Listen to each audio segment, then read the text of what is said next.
This may be a hot take. Some of you might agree with this. Some of you might get really pissed off at this. I don't know. But honestly, I feel like people who bitch about inflation are honestly just coping, because all it really is they're just eliminating the middle, because the top is always going to get better and the worst is always going to continuously get worse, right? And like, let me explain this so you actually know what's going on in my head right now. But I was thinking about like social media, like fitness influencers and all these people, and how a lot of people say that like, oh, like social media inflated what it really takes to be labeled as like a good physique nowadays. And I was thinking about it and I was like, no, not really. It's just like, obviously there's the guys that like take a shit ton of gear and do it like that, but not really. It's just the gap in the middle is gone, because there's really no like average physiques. It's like you either have a really good physique or you're fat. There's like no in between. And the majority of the population, especially in the US, unfortunately, is overweight. And that completely widens the gap from the top of the top and then the bottom of the bottom. And that's why you see the only people that are really getting views are people that have made like insane transformations from like either ridiculously fat to shredded, or from ridiculously skinny to jacked. Those are really like the only transformations that like actually get views. Like even my transformation, like, yeah, I was fat, but I wasn't that fat. And now I'm in good shape. But my physique is like, people are like, oh yeah, like your physique's not even that good, bro. And I'm like, okay, let's go. Let's go picture for picture. Like if you really want to go down to it, let's go picture for picture and we'll see whose physique's better. And if you beat me, cool. Like I'll take it on the chin and I'll be like, your physique is better than mine. You win. But I don't want it to just be like a comparison with every single like person that says some shit, because I don't even entertain half of those people, because 99.99% of the time it's just a projection of their own insecurities onto me, which is why they feel the need to make fun of someone or leave a comment on a YouTube video or leave a comment on Instagram. Or not even just me, this is like universal for like everyone. Whenever someone makes fun of you or leaves a hate comment on you or says something to you like in real life that is negative, or it might be hurtful, or they're trying to like make fun of you, all it is just a projection of their own insecurities onto you, because you have something that they wish that they had, but they're just not willing to put in the work in order to get it, right?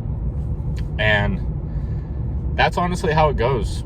Like, I just drove by the gas station, like, staying on the topic of inflation. People talk about gas prices being like inflated and all of this shit, and people like, especially parents of like people that are around like our parents' generation, they bitch about gas prices all the time. And I think it's funny, because although gas prices did go up compared to when our parents were our age, in comparison to their lifestyle when they were our age compared to our lifestyle now, it's honestly the same. Because they were out here getting cars for like, they were buying cars for $900. My dad bought his first car. It was a Camaro. It was like a 68 or 69 Camaro for like $800. You can't even get a shitter, like you can barely get a shitter car for $800 nowadays. They were buying houses, like genuine, like nice houses in nice neighborhoods for like $30,000, $40,000, $50,000. You could barely get a shack for $30,000 nowadays. So if you really think about it in comparison to their lifestyle when they were our age versus us now, inflation really doesn't exist, because we're just in new times, right? Like the ability to make money in every aspect of life in so many different ways, in online versus like in the real world. Like, the ability to make money is greater than it's ever been before, which is why the prices of everything have gone up to match the level of opportunity that there is to make money. So when people say, oh, the prices of everything has gone up and inflation's a bitch, they're just projecting their own insecurity of their inability to make enough money to pay for these things as a result of them seeing the prices go up and their lack of ability to meet those standards. And it's the same thing with their physique. They think the physique, the inflation of physiques as a result of social media has gone up, but in reality, they're just not willing to put in the work in order to get a good enough physique to match the times that we're in right now. Even if you look back in the history of bodybuilding and the very first Olympias from like the 50s and the 60s and then into the 70s, 80s, 90s, 2000s, 2010s, and now into the 2020s, the level of physique over the decades has just gotten better and better and better and better and better. And as a result, you can either complain that inflation is a bitch, and you can just complain that you are not willing to put in the work in order to match the standards of society. That's all it really is. So whether or not you agree with this, I don't know. Maybe you will. Maybe it'll piss you off. And if it does, then honestly, I would consider doing some deep internal work to figure out what insecurity and what example that I provided really hit home to you. And then go out, and once you find it, go out and work on that thing to match the new level of standard that society is putting onto whatever insecurity that you have. When that original plan that you made for yourself goes out the window and shit hits the fan, you have to be able to adapt, because adaptability is the greatest superpower that we have as humans. That's how we've been able to last so long over hundreds and thousands of years, is adaptability. We've been able to adapt to the new times that we've evolved into over the years. And making it specifically towards you, let's say, for example, you make a gym routine, you make a new split, let's say it's a 6-day split, and over the course of 2 weeks, you go into the split and something happens in your life where you can no longer go to the gym and you have to work out from home, or you have to work out at a different location that may not have as many machines or as much equipment as you like and your favorite machines. What do you do from there? Do you just quit going to the gym? No, of course not, right? You figure out a way to still maximize results and get the most out of whatever circumstance you're in based on the things that happen in your life. And I know everyone loves to say, like, oh, don't let anything phase you and like you have to just power through whatever. Like, yeah, but some things happen and you enter certain seasons of your life where shit happens that is just out of your control. And when you enter a season of life like that, you have to be willing to adapt, because you realistically have two options. You're either going to break and you're going to fold under the pressure and you're just going to fiddle away into nothing, or you're going to adapt and you're going to grow and you're going to figure it out regardless, and you're still going to get the result that you want, or at least make strides towards the result that you want. And to give you an example, I woke up at 4:30 in the morning for over 100 days straight, and when I stopped doing so, people came at me. They're like, oh, what are you slacking off? Like, what are you getting lazy now? Like, you think you've accomplished something? No, quite honestly not. I haven't even scraped the tip of the iceberg. But the reason that I stopped is because I entered a new season of my life. The whole reason that I woke up at 4:30 in the morning for over 100 days straight was because I was in a season of my life where I was finishing up college, I was working 2 jobs at the time, And on top of that, I was still heavily focusing on content creation. So as a result, from being stretched so thin, something had to be sacrificed and something had to give. And after thinking about it, sleep was one of the only options that was sustainable long enough term to where I was able to do it for the given time frame that I had to do it in order to still get the results that I wanted in those areas of my life. Waking up at 4:30 allowed me to still have time to get my training session in. It still allowed me to have time to record. It still allowed me to have time to do my online classes, go to my jobs, and still do what I needed to do in the areas of my life that mattered the most. Proven to myself and in the past that I can still function at an extremely high level off of 3 to 5 hours of sleep. Now, to most people that sounds crazy, but you don't know it unless you try it. Most of the people that hated on me for sacrificing sleep, all they did was just project their level of insecurity onto me because they thought I was doing it just to say that, oh, I work harder than you, I sleep less than you and work harder than you. But that wasn't the case. It was simply a case of I was in a season of my life where I had to sacrifice something in order to get what I wanted. And sleep is what I sacrificed. And that's how it goes. I apologize for the rain. I'm going to try and speak a little bit louder. It just started pissing rain. But regardless of what you want to achieve, you're going to have to be willing to make sacrifices. It may not be sleep. It may be spending time with your girlfriend. It may be, if you're going on a cut, for example, it may be sacrificing food and not having to eat as much and doing more cardio and spending more time in the gym, which will take away from other areas of your life. Like if you're studying for a big exam for school, it may be more time for that and less time for other things that you may particularly want to do. And you might have to work out less and be more efficient and increase your intensity, whatever it might be.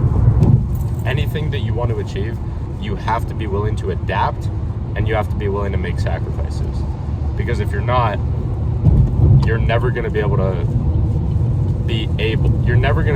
put in the level of work and the level of effort and the level of time that is required in order to get that result.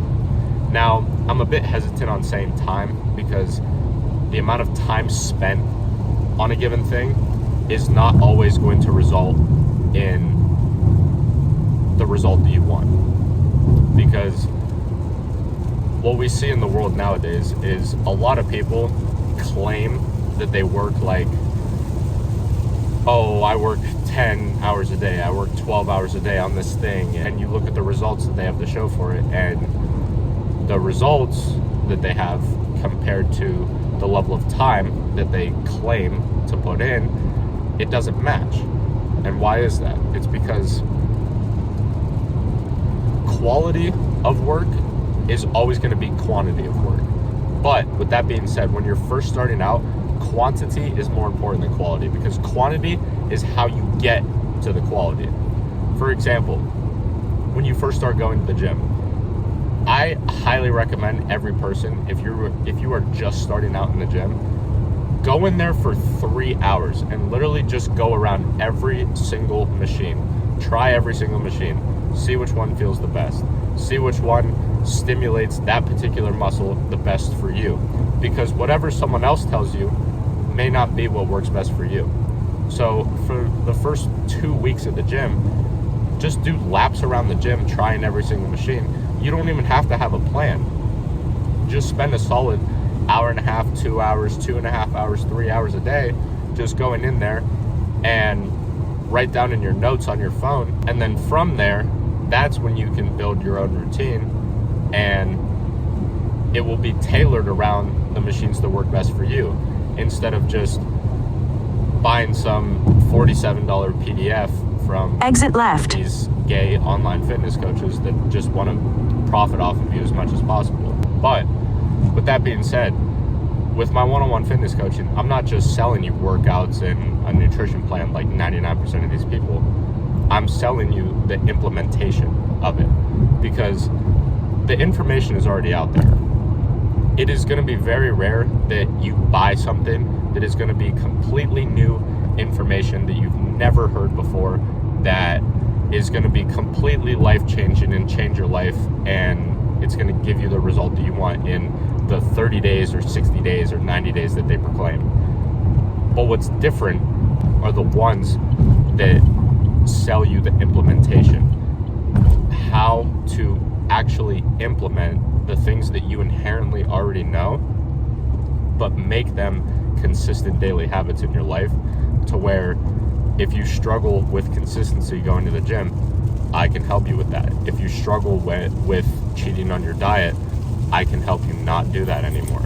Because it all starts with the mindset. Because from the mindset, once you have the mindset checked off, the rest of it goes downhill. And not downhill in the sense of like negative, but downhill in the sense that everything becomes easier from that point forward. Because if your mindset is strong, going to the gym becomes easier. If your mindset is strong, staying dialed in on your nutrition becomes easier. If you're dialed in with your mindset, quitting any vices that you might have becomes easier. If you work on your mindset first, being able to communicate properly and strengthen your relationships with men and women alike, and be able to articulate your thoughts in a way that attract people that you actually want to be around, instead of being around fake friends, because you're no longer putting on a mask and you can be truly, authentically who you are deep in your core. That's why it all starts with the mindset. And that is something that I also teach in the Discord. The Discord is currently free. The coaching is unfortunately not. But with that being said, community versus one-on-one coaching, where we hop on calls and I am literally working with you every single day, that's obviously a completely different thing, which is why the coaching's paid for and the community's not. But with all this being said, going back to the original point, you have to be willing to adapt, and you have to be willing to make sacrifices, whether that's sacrificing something financially in order to get into contact with somebody who has the result that you want, whether that is sacrificing time in a particular area of your life in order to get the result that you want in another area of your life, whether it's whatever it might be. You have to be willing to make sacrifices, and then based on what season of life you're in, you have to be willing to adapt to that and still be able to perform at the highest level possible, no matter what other external factors are thrown your way, in order to get the result that you want.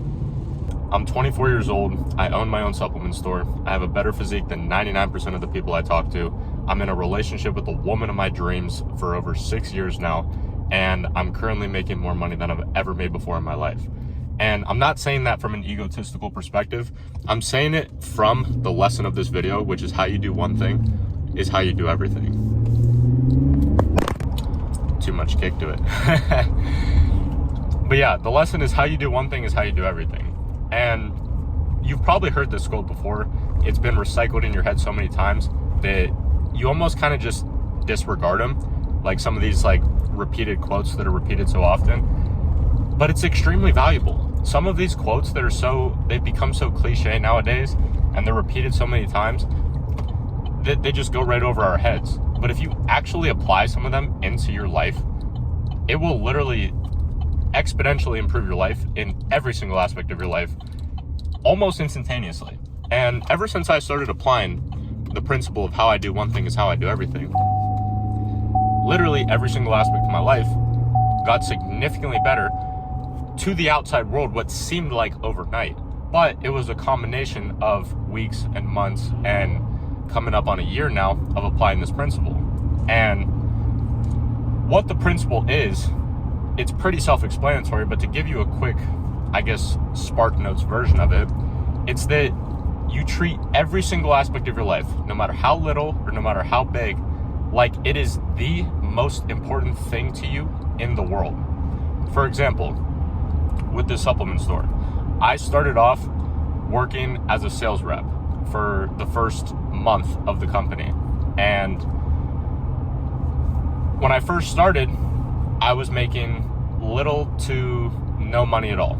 And I could have easily just went into that with the same mindset that I had with every other job that I've ever had before that, where I was like, this sucks, I'm not getting paid what I'm worth, and all of this bullshit, to the point where I would just, as a result of that negative mindset, I would slack off here, take shortcuts there, do anything I could to just get by, essentially. And it resulted in me never making progress or getting any promotions in any of these jobs. Now, at the end of the day, me owning a supplement store is not the end-all be-all of what my true mission is. But with that being said, it is a great stepping stone. And being the youngest person to ever have his own supplement store, not like of all time, but definitely like currently at the company that I work for, which is GNC, I'm the youngest one. And I'm going there now, obviously, as you can tell by the shirt, and I'm going to hop on a call with all of the managers, and I'm the youngest one there by like a decade. And it's not because of any special talent or genetic gift that I was blessed with, or that I was given handouts by someone that I knew like in the company. No, it was just solely down to the fact that I proved myself every single solitary day, because every single time I stepped in any location that I worked at, because I worked at 3 separate locations at a time, I approached it with how I do one thing is how I do everything. Every little vitamin that I front face, every little customer that I talk to, every single transaction I made, I treated it as it was my last. And that not only corresponded to better results than everyone that I was working around at the time, which got me to the position that I'm in now, it also made all of the other important aspects of my life so much easier to do. Because if I'm sitting here like, if I'm gonna put this much intention into front facing a vitamin A capsule, then I'm gonna treat my training and my nutrition and my relationships and my business and all of the other aspects of my life, if I'm gonna treat that little small thing with intention, then I'm gonna treat the other ones with the utmost intention. And that is the principle. How you do one thing is how you do everything. I'm not gonna lie, I was just driving to work and I low-key started getting a little emotional for some reason. Not in the sense of like, I'm gonna cry, but like, just everything that I'm doing is paying off, because I'm watching all the tangible, the materialistic, the physical, the mental progress that I'm making come into fruition in real time. And this video is for those of you who feel the exact same way. You know, you've been ambitious for a while.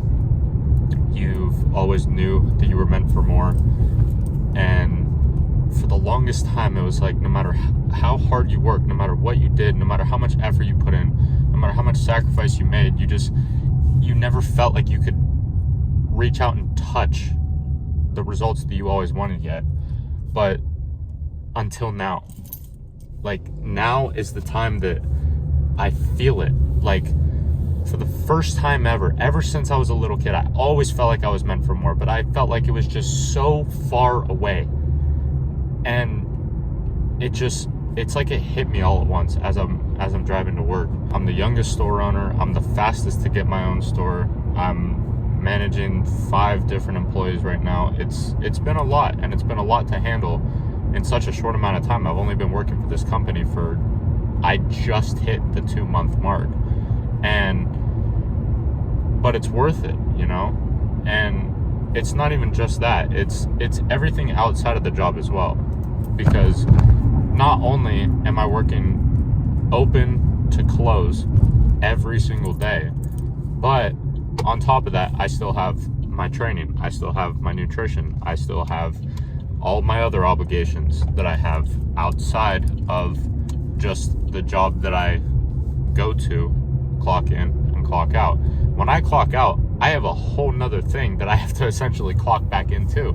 And it's not like another job or anything, but like it's my personal mission. It's my personal purpose. And this job is an amazing stepping stone towards that. And I'm making significant strides in this job. And it's got me thinking a lot about how I'm going to navigate this moving forward, you know? Because it's always been, for the longest time for me, it was always like, oh, fucking 9 to 5, like, escape the rat race, escape the matrix, like, you know, all the Andrew Tate hustle culture bullshit. But I feel like that was kind of closed-minded in the sense that there are a lot of jobs out there that people genuinely enjoy. And if I'm going to be honest, like, this is one of them. Now, I'm not saying I'm going to stay at a middle management position for the rest of my life. Don't get it twisted, because I'm not. But I'm saying that listen, this is going to sound absolutely crazy, but I have the potential to run this company one day. It's a multi-million-dollar company. It's a company that's roughly worth about $40 to $50 billion. Not billion, million. My apologies. But I'm getting ahead of myself. It'll be worth $50 billion once I get a hold of it, but that's besides the point. And quite honestly, satire. But yeah, I don't know why I just started tearing up as I'm driving to work. It's like I got this feeling, like, deep in my heart that something's coming, and something good is coming, you know? Something that I've been waiting for a long time is just on the horizon. And the only way that I was able to feel this feeling, in my personal opinion, is because of the work that I've been able to put myself through, the sacrifices I've been able to make, the lack of sleep, the day in, the day out, the early mornings, the late nights, you know, the whole spiel. But it really is true. Like, I know you guys hear it all the time that you have to be the first one to go to bed, or the last one to go to bed and the first one to wake up, and you have to outwork everyone, and you have to do this and you have to do that. And quite honestly, it's true. Like, I know people would love to just work smart and not hard and intelligently navigate their way around doing any type of hard work, and they can just get anything they want at the snap of their fingers and not have to put in any real work. But I'm sorry, that's just not how it works. That's just not how it works. Unless you want to go be a day trader and hit a crypto pump and do some gay shit like that, be my guest. You can kindly click off this channel and never come back. But for those of you that want to build something, one, sustainable, and two, something that is genuinely purposeful to you and genuinely brings you joy and gets you out of bed every single morning, it's going to require effort.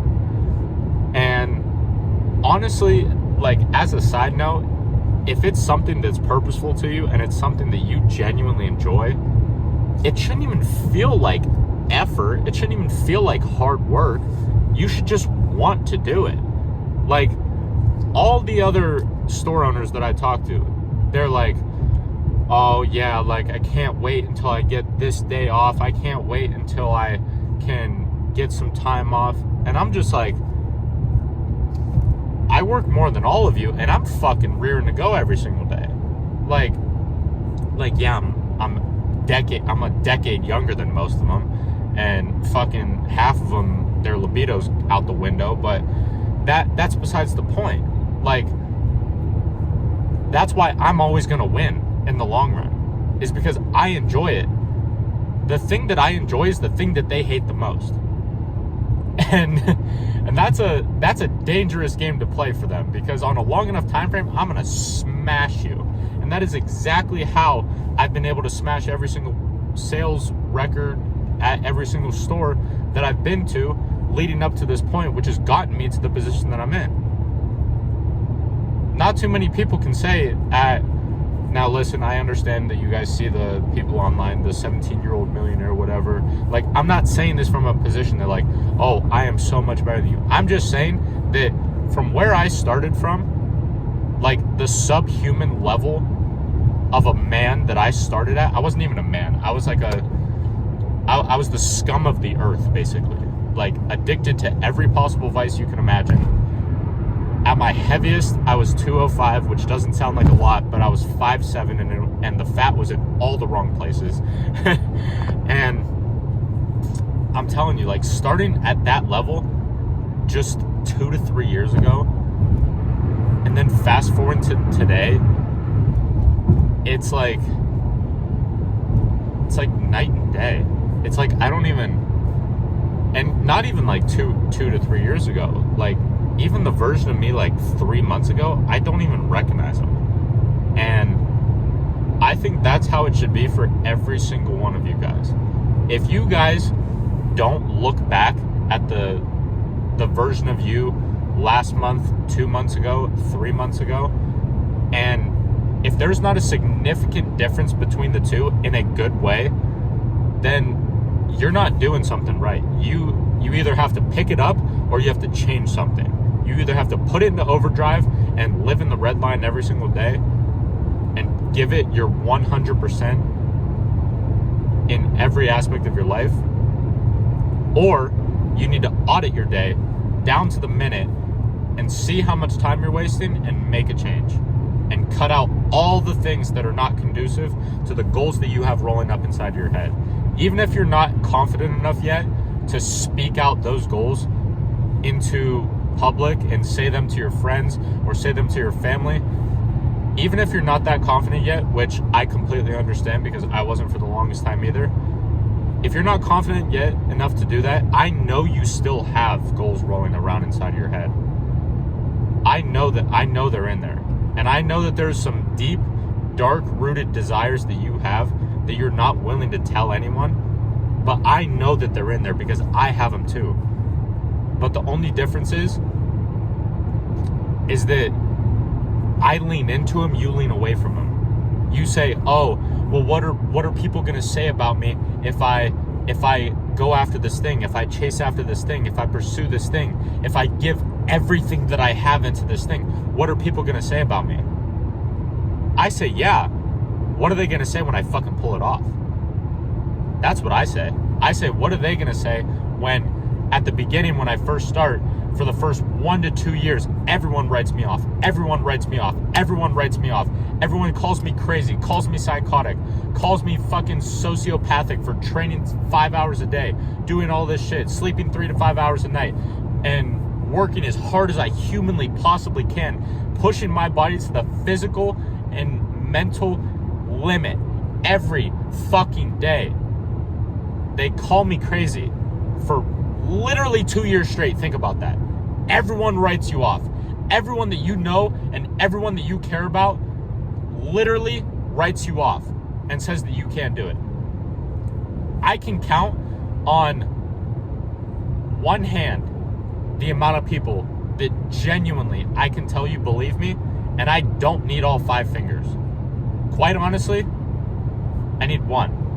And he knows who he is, and he's listening to this right now. But imagine getting written off for 2 years straight, saying that you can't do something, and then finally pulling it off, and rocking up to wherever you rock up to, or you post some shit online, and they see that you have the very thing that they clowned you for years and years and years and years and years.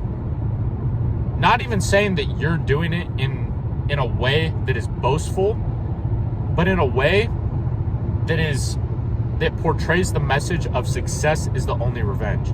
That is genuinely one of my favorite quotes of all time. It used to be my YouTube banner for almost a year straight, and it is my all-time favorite Alex Hormozi quote. Success is the only revenge. Become so big that the people who did not believe in you will shrink into irrelevance, and they will all have no choice but to compare themselves to you because you are the standard. That's what it's all about.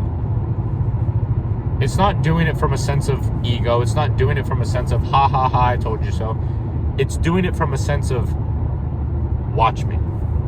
That's it. Just watch me. Not even anything else.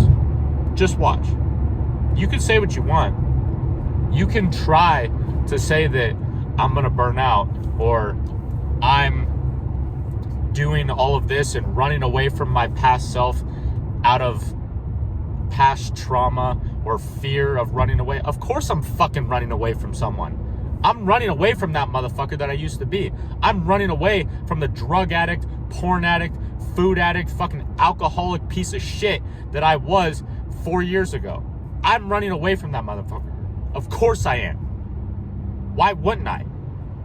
Because running away from something and combining that with running towards something that you want, that is the ultimate fuel. And quite honestly, running away from something is 10 times more powerful than running towards something. The Jordan Peterson, the cat and the cheese story. If you know, you know. I'm not even speaking to a specific person. I'm not even like saying watch me to anyone in particular. Honestly, I just create demons inside my head because I've had a lot of demons in the past, like literal, like in the physical world. Like I've had a lot of people do some pretty shitty things to me. I'll just put it that way. I've had people steal from me. I've had people cheat on me. I've had people break my trust in extremely, extremely shallow ways. And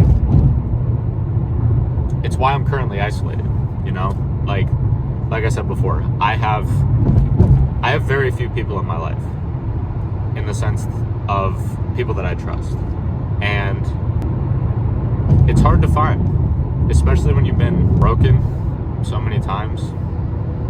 It's tough to trust again, knowing that the possibilities out there for it to happen again.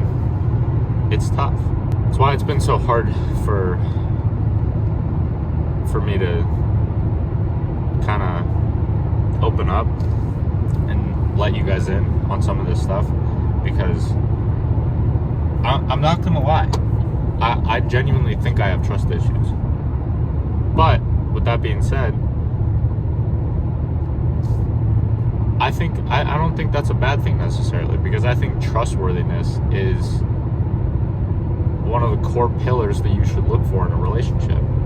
Because if you can't be truthful with one another, if you just can't be blatantly honest with someone that you deeply care about, and you beat around the bush and sugarcoat everything with them, then they're not really your friend. They're not really someone that you care about if you do that. If you really cared about them and they really meant as much as you say they mean to you, you would tell them straight to the point, straight to their face, exactly what they need to hear, not what they want to hear. And I only surround myself with people like that. Anyone that beats around the bush, anyone that lies, anyone that sugarcoats stuff, anyone that, you know, says they're going to do one thing and does another, someone who their actions don't back up their words, I just don't entertain them, to be honest. And that may sound shallow. It may sound like I treat relationships as transactional, but I full-heartedly believe that you're the sum of the 5 people that you spend the most time with. And not only are you the sum of them, but you eventually become them. And not only do you become them, and you pick like little bits and pieces of each of those 5 people, and you start subconsciously obtaining some of their traits. Not only that, but I truly believe that those 5 people in your inner circle, if you have 5, like I said, I don't, I full-heartedly believe that you are only as good as the weakest link of your circle. And some of you guys are wondering why you've been stuck in the same place for months and years on end. And you'll be happy to know that, quite honestly, it's not you. It's just the circle of people you hang around. Because if you were to truly and brutally honestly look at the 1, 2, 3, 4, 5 people that you spend the most time with, however many it is, if you brutally identify the weakest link, you'll be like, damn, that is the one thing that's been holding me back. The weakest part of him is low-key starting to rub off on me, and it's why I've continuously been in the same position that I've not wanted to be in for so long. And the harsh reality is, only when you can come face to face to that, and you can have the cutthroatness to be able to cut those people out of your life with no empathy whatsoever, because they're not conducive to your goals. Only when you have the ability to do that is when you'll genuinely begin to see progress.